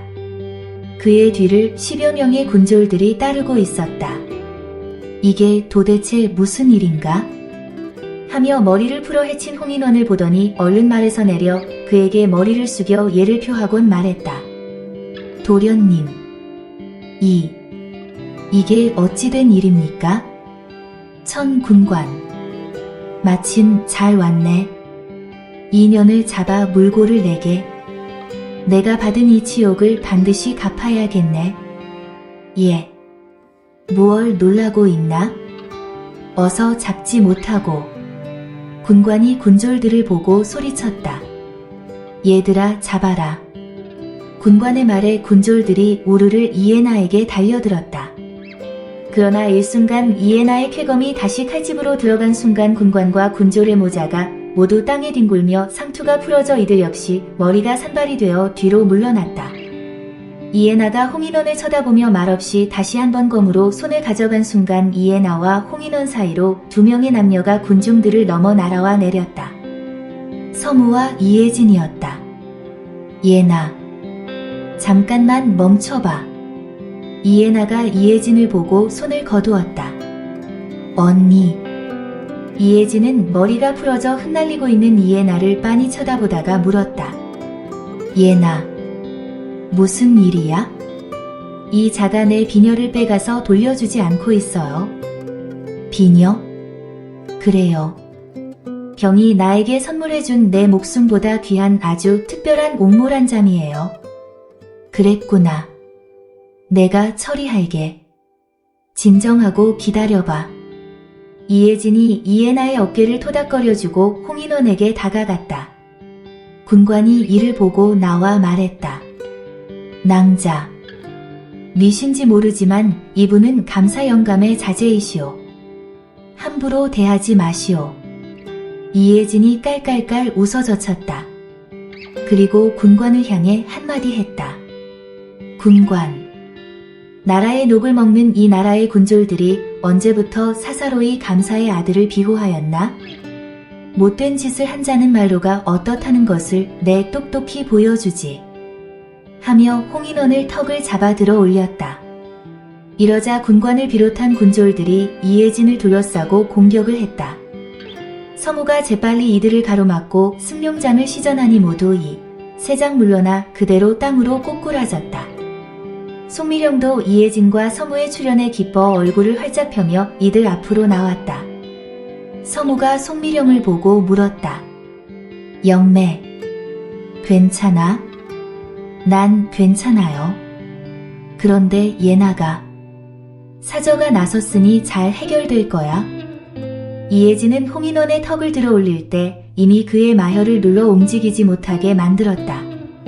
그런 다름 홍인원을 무섭게 쏘아본 후 말을 했다. 이봐요. 감사 자제분, 잘 들어요. 그 알량한 권세가 아무것도 아니란 것을 곧 알게 될 거예요. 아주 지체가 높으시니 사혈이 무엇인지 모른다고는 말 못하겠죠? 그리고 말이에요. 그 비녀는 보통 비녀가 아니에요. 옥몰 한 잠이라고 아주 귀한 것이에요. 비녀는 어디 있나요? 나긋나긋한 이혜진의 말에 완전히 겁먹은 홍인원은 얼굴이 사색이 되었다. 이혜진은 홍인원의 마혈을 살며시 풀어주었다. 그제서야 홍인원은 안색이 새파랗게 변하면서 품 안에 넣어두었던 비녀를 꺼내 이혜진에게 주면서 말했다. 여형님, 다시는 이런 짓거리를 하지 않을 것을 맹세합니다. 이번 한 번만 용서해 주십시오. 용서하고 안 하고는 저 백의 낭자에게 달려있단 말이지. 그러자 홍인원은 엉금엉금 기어 이에나 앞까지 가서 무릎을 꿇고 빌었다. 낭자, 죽을 죄를 지었습니다. 용서해 주십시오. 손이 발이 되도록 비는 홍인원을 이에나는 거들떠보지도 않고 이혜진에게 다가갔다. 언니, 비녀. 이혜진이 손에 준 비녀를 이에나에게 주었다. 이에나는 비녀를 받아들자마자 머리를 휙휙 감아올리더니 능숙하게 비녀를 꽂았다. 그리고 말했다. 언니, 이제 우리 가요. 그래, 가자. 이들이 군중들을 해치고 막 현장을 벗어나려는 순간 크게 외치는 소리가 들려왔다. 마음대로 떠날 수는 없느니라. 그러자 군중들이 양옆으로 벌어진 사이로 말을 탄 중군의 호의를 받으며 보교가 들어오면서 맨 앞에 선 가마꾼이 외쳤다. 물러거라. 감사 영감 마님의 행찬이라. 보교의 뒤로 역시 말을 탄 군관 한 명이 따랐고 그 뒤를 한 50여 명의 군졸들이 보무도 당당히 들어섰다. 갑작스런 감사의 행렬에 빙 둘러섰던 사람들이 모두 그 자리에 엎드렸다. 막 떠나려는 서무 일행을 말을 탄 군관과 대여섯 명의 군졸들이 막았다. 보교의 휘장이 열리고 안에서 감사가 내렸다. 감사는 머리를 산발하고 볼성산 앞에 서 있는 홍인원에게 말했다. 아들아, 몰골이 말이 아니구나. 누가 감히 너를 이 지경으로 만들었더냐? 저자들입니다. 소자의 상투를 자르고 부모가 물려준 머리를 모두 잘랐습니다. 소자가 지금까지 살면서 이렇게 치욕을 당한 적은 처음입니다. 저들을 잡아 사지를 갈기갈기 찢어 죽여주십시오. 그래, 알았다. 내 응분의 처벌을 내리겠다. 하며 노한 얼굴로 중군에게 명했다. 중군. 예, 영감 마님 하명하십시오. 일단 저들을 추포하라. 한 놈이라도 놓쳐서는 아니 되느니라. 분부 거행하겠습니다. 감사는 일이 이렇게 된 연유도 묻지 않고 다짜고짜 서무 일행의 추포를 명했다. 중군과 군관들이 말에서 내려 거리를 좁혀왔다. 중군이 서무 일행에게 명했다. 순순히 오라를 바꿔라. 대항하면 죽은 뿐이니라. 이혜진이 앞으로 나오며 미소를 머금은 채 품속에서 임금이 준 원패를 꺼내 중군에게 주며 말했다. 감사에게 이걸 전해줘요. 중군은 이혜진이 준 원패를 보자 기절할 듯이 놀랐다. 원패에는 무려 말 10마리가 그려져 있었다. 이 무시무시한 말 10마리의 원패는 주상전하만이 지닐 수 있는 것이었기에 중군의 팔다리가 후들후들 떨렸다. 떨어지지 않는 발걸음을 간신히 옮겨 감사한테 원패를 올렸다. 무엇이길래 그렇게 사시나무 떨듯 하느냐? 감사는 중군이 준 원패를 본 순간 망연자실하여 그만 주저앉고 말았다. 이혜진이 사뿐히 감사에게 가서 말했다. 홍감사, 내가 누군 줄 알겠나요? 감사는 떨리는 발을 겨우 진정시키고 일어나 머리 숙여 예를 표했다. 의명공주가 누구이던가? 상왕 전하의 총애를 한 몸에 받아 그 위세가 하늘을 찌르듯이 드높은 분이었고 지금의 주상전하 또한 공주를 신임하여 대소를 막론하고 모든 신료들이 우러러 받들어 모시는 분이었다. 그런 공주가 10원패를 지니고 있다는 것은 그녀의 말 한마디면 목숨도 장담할 수 없다는 의미였다. 그리해 감사는 최대한 공손한 어투로 말했다. 여부가 있겠습니까? 이 나라의 한 분뿐인 의명공주마마를 모를 리가 있겠습니까? 소관, 아들 녀석을 잘 못 키운 죄가 큽니다. 이혜진은 감사로부터 원패를 받아 품 안에 넣으면서 말했다. 그것이 어찌 감사의 잘못인가요? 평안 감사의 권세를 믿고 자제께서 한순간의 실수로 저 백의 낭자를 희롱했다고 봐요. 잘못은 뉘우치고 고치면 돼요. 그런데 문제는 저 백의 낭자에게 있어요. 라고 말하며 이혜진은 감사의 귀에 대고 뭐라고 속삭였다.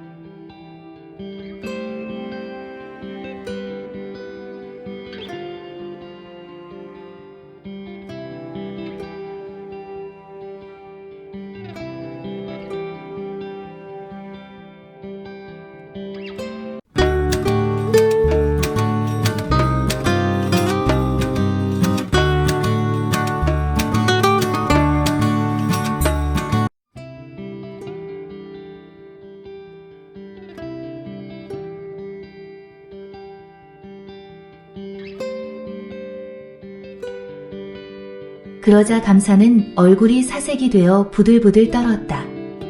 이혜진이 자리를 뜨려 하자 감사가 겨우 입을 열었다. 공주마마, 살방도가 없겠습니까? 장담할 수 없군요. 직접 용서를 빌어봐요. 이혜진의 이 말에 감사는 용기를 내어 이해나에게 갔다. 낭자, 정말 송구합니다. 못난 아들 대신 이렇게 빈이 너그러이 용서해 주시기 바랍니다. 이해나가 감사와 홍인원을 번갈아 쳐다보다 말했다. 됐어요. 두 분이 진심으로 뉘우치고 잘못을 비니 이번만은 없던 거로 하겠어요. 하고는 뒤도 돌아보지 않고 땅을 박차 하늘 높이 치솟아 순식간에 하늘 저 너머로 사라졌다. 이혜진이 감사에게 한마디를 던지었다.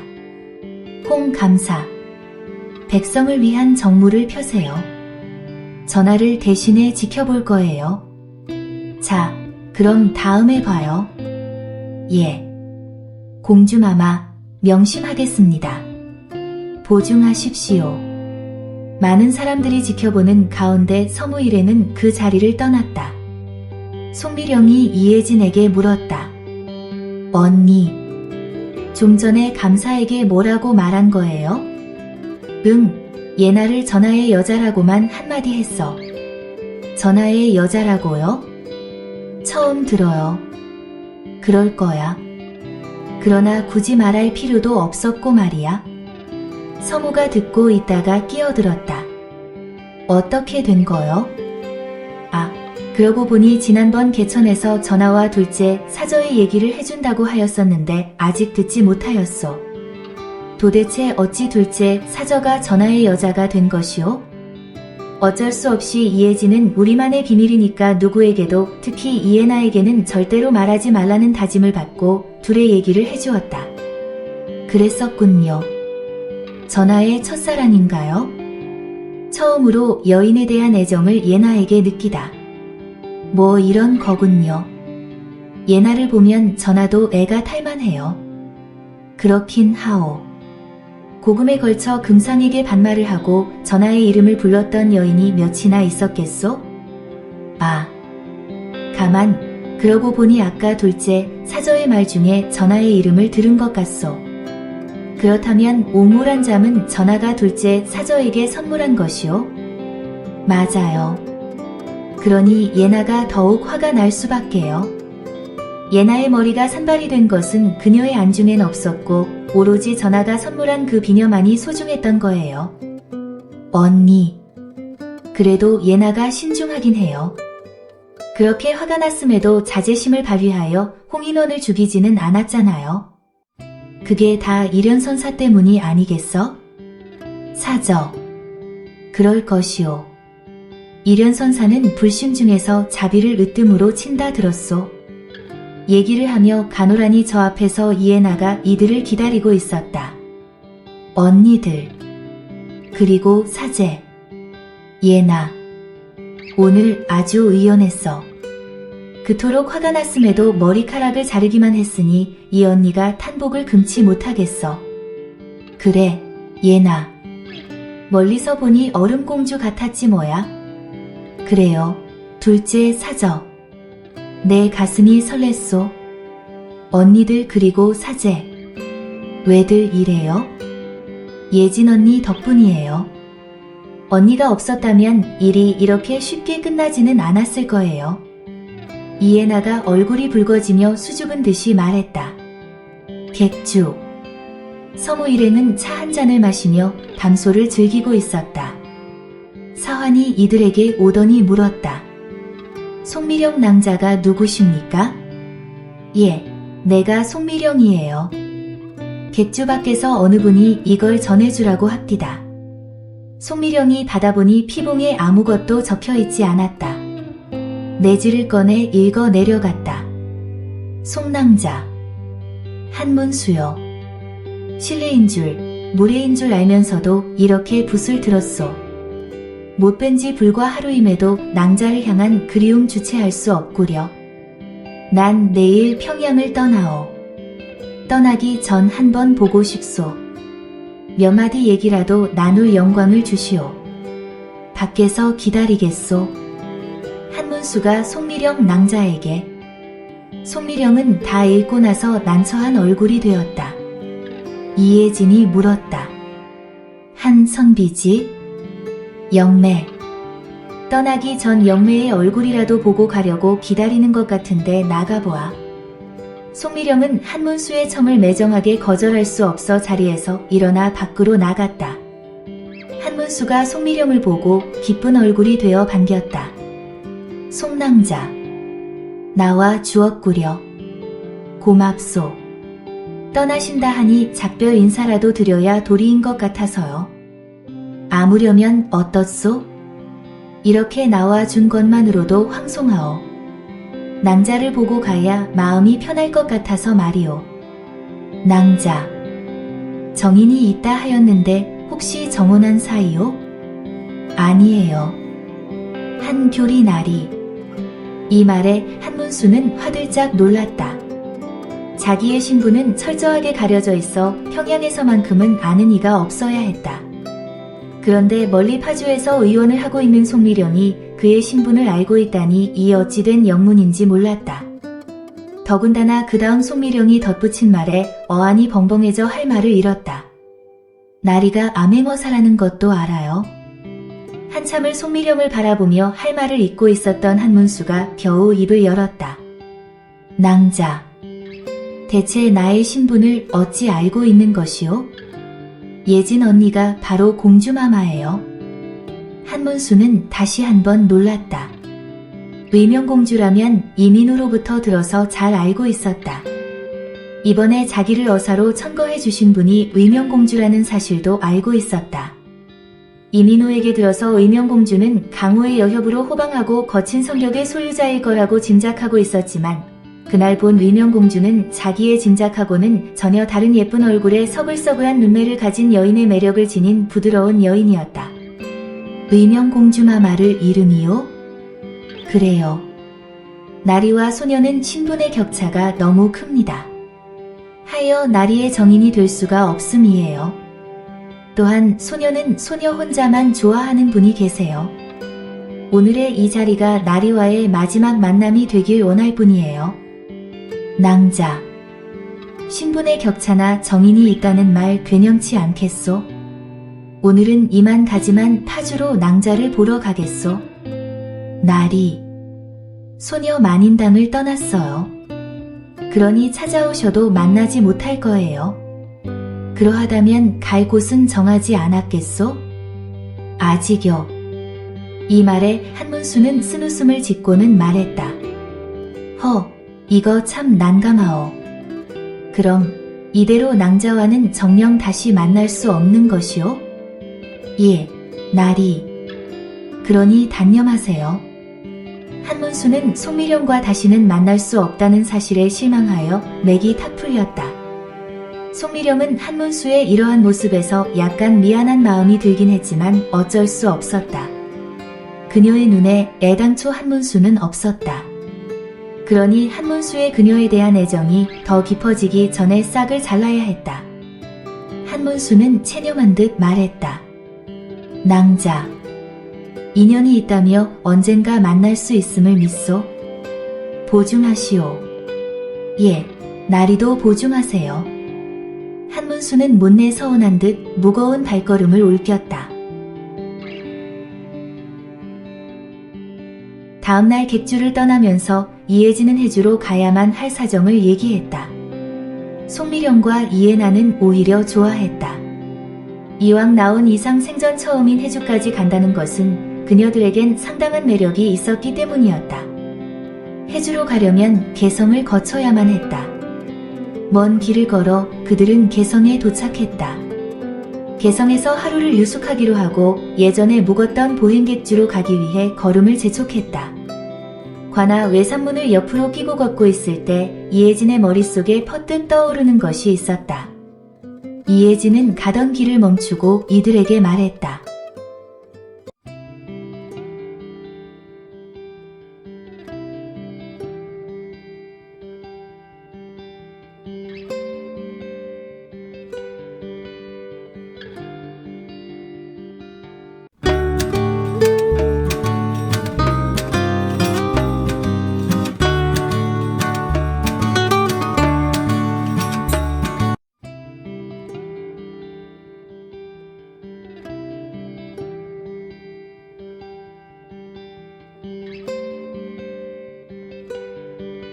송유수를 만나서 해야 할 말이 갑자기 떠올랐어요. 그리 오래 걸리지는 않을 테니까 보행객주에 먼저 가 있어요. 하며 발길을 돌렸다. 마침 송세욱은 동원에 있었다. 마마, 어서 오세요. 기별도 없이 이 어인 일입니까? 영감, 반갑군요.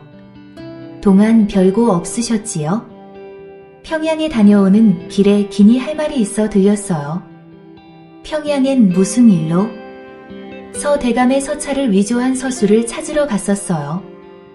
한데 중요한 증인이 되어줄 서수가 3년 전에 병사했다는군요. 실망이 크셨겠습니다. 마마, 그래요. 그치만 다른 길을 찾으면 돼요. 오늘 내가 여기 온 것은 어쩌면 영감께서 전하의 신임을 두텁게 받게 될 일을 청하려 왔어요. 마마, 전하의 신임을 받게 될 일이라. 그게 무엇입니까? 위조주화에 관련된 일이에요. 위조주화라 하셨습니까? 그래요. 주화 위조의 문제는 전하께서 국정의 제일로 삼고 계시는 사안인 건 영감도 잘 아실 거예요. 그리고 전하께서 친히 주화 위조자의 배후를 추적 중에 계시고요. 잘 알고 있지요. 한데 전하께서 주화 위조자의 배후를 추적 중이시라는 말은 금시초문입니다. 그럴 거예요. 급비사항이거든요. 한데, 마마. 그렇다면 개성에서 주화를 위조하는 자들이 있다는 건가요? 아니에요. 아니시라면 이혜진은 송세욱에게 과천 주화 위조소의 폭파 사건부터 한양 남촌 제2의 주화 위조소의 급습 사건까지 말해주고 나서 다음 말을 이어갔다. 주화 위조소의 군관이 지난번 나와 만인당 부당주가 영감과 함께 동원으로 들어가는 것을 보았어요. 그 군관은 나를 알고 있었어요. 그리하여 며칠 전 부당주를 납치해 그날 나와 영감이 무슨 말을 나누었는지 물었지만 부당주가 끝내 말을 하지 않자 목숨을 앗으려는 위급한 순간에 마침 평양으로 가는 도중 잠깐 만인당에 들렸다 가려던 나에게 발각되어 그자는 도망가고 부당주는 목숨을 구했지요. 그런 일이 있었군요. 그 군관이 마마와 소관이 나눈 얘기를 알고 싶어 했다는 것은 서대감과 연관이 있다고 할 수 있고 또한 그 군관이 주화 위조에도 깊이 관여하고 있다는 것은 서대감의 서찰 위조와 과천, 한양 남촌의 주화 위조의 배후가 동일 인물이라는 얘기가 되는군요. 맞아요.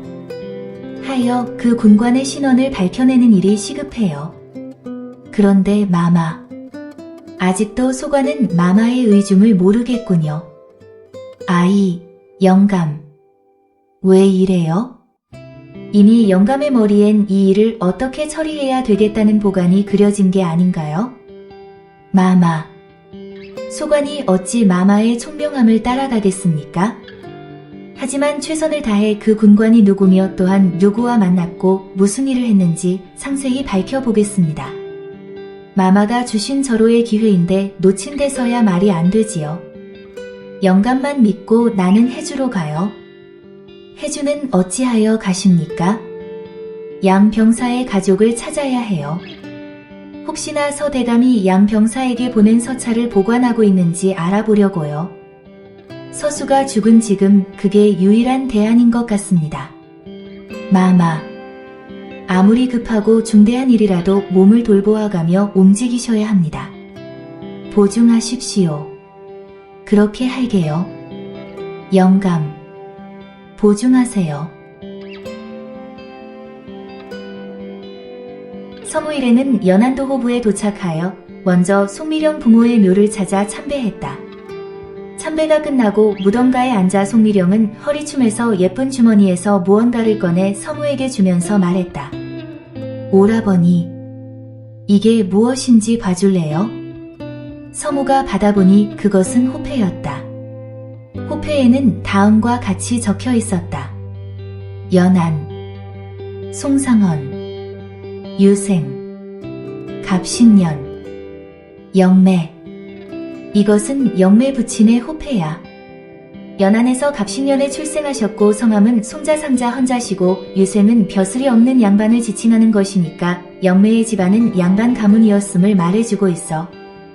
스승님이 부친의 몸에서 꺼내 가지고 계시다가 지난번 만인당을 아주 떠나는 날 나에게 잘 간직하라고 주신 건데 이제 생각이 나서 오라버니에게 물어본 거예요. 양반 가면 뭐해요? 나는 이미 의원인거려. 옆에서 듣고 있던 이혜진이 말했다. 영매. 그렇지 않아. 의원이라고 다 중인 신분인 것은 아니야. 내의원이라고 들어보았을 거야.